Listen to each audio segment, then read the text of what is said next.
ത്രിയേക ദൈവത്തിന് സ്തുതി. എല്ലാവർക്കും ഹെർമേറ്റ്സ് ടോക്സിലേക്ക് സ്വാഗതം. ജാനകി കോയമ്പത്തൂരിലെ ഒരു വില്ലേജിൽ ഡോക്ടറായി സേവനം ചെയ്തിരുന്നു. വർഷങ്ങൾക്ക് മുമ്പുള്ള ഒരു കഥയാണ്. ഒരു 14 വയസ്സുകാരി പെൺകുട്ടി വിവാഹിതയായി ഗർഭിണിയായി ഈ ഡോക്ടറുടെ ചികിത്സയിൽ ആയിരുന്നു.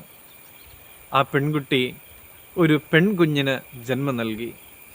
അന്ധവിശ്വാസം മൂലം ആ പെൺകുഞ്ഞിനെ അടുത്തുള്ള പുഴയിലെറിയുവാനായിട്ട് അവൾ നിർബന്ധിതയായി. ഈ കാര്യം മനസ്സിലാക്കിയ ഈ ഡോക്ടർ ആ കുഞ്ഞ് അമ്മയെയും പെൺകുഞ്ഞിനെയും സുരക്ഷിതമായി ആ സ്ഥലത്ത് നിന്ന് മാറ്റിപ്പാർപ്പിച്ചു.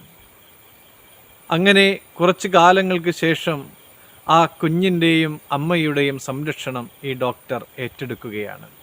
ഈ അമ്മയ്ക്ക് ആ ഡോക്ടറുടെ വീട്ടിൽ തന്നെ ഒരു ജോലി നൽകി ആ കുഞ്ഞിനും സംരക്ഷണം കൊടുക്കുകയാണ്.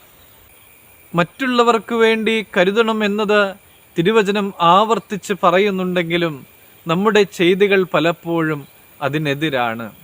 ദൈവത്തെ ആരാധിക്കുകയോ മറ്റുള്ളവരെ സേവിക്കുകയോ ചെയ്യാതെ സ്വയം തിന്നുകയും കുടിക്കുകയും ആനന്ദിക്കുകയും ചെയ്ത ഇസ്രായേലിനെ ദൈവം തമ്പുരാൻ സെഖര്യ പ്രവാചകൻ മുഖാന്തരം ശാസിക്കുന്നുണ്ട്.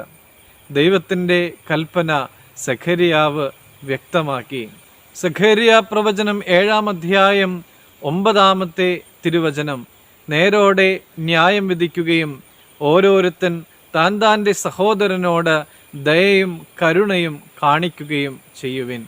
കർത്താവിൽ സ്നേഹമുള്ളവരെ, നമുക്കെല്ലാവർക്കും നമ്മുടെ ആഗ്രഹങ്ങളും ആവശ്യങ്ങളുമാണ് ഏറ്റവും പ്രധാനമെങ്കിലും മറ്റുള്ളവരുടെ ആവശ്യം കൂടെ പരിഗണിക്കണം എന്നാണ് ദൈവത്തിൻ്റെ വചനം നമ്മെ ഓർമ്മപ്പെടുത്തുന്നത്. നമ്മുടെ കാര്യങ്ങൾ ചെയ്യുന്നതിനോടൊപ്പം തന്നെ മറ്റുള്ളവരെ കൂടി കാണുവാനും മറ്റുള്ളവരുടെ ആവശ്യങ്ങളിൽ ചേർന്നിരിക്കുവാനുമൊക്കെ നമുക്കെല്ലാവർക്കും സാധിക്കട്ടെ. അതിനുള്ളതായ ഒരു നല്ല മനസ്സ് ദൈവം തമ്പുരാൻ നമുക്കെല്ലാവർക്കും നൽകട്ടെ എന്ന് പ്രാർത്ഥിക്കുന്നു. ദൈവം അനുഗ്രഹിക്കട്ടെ.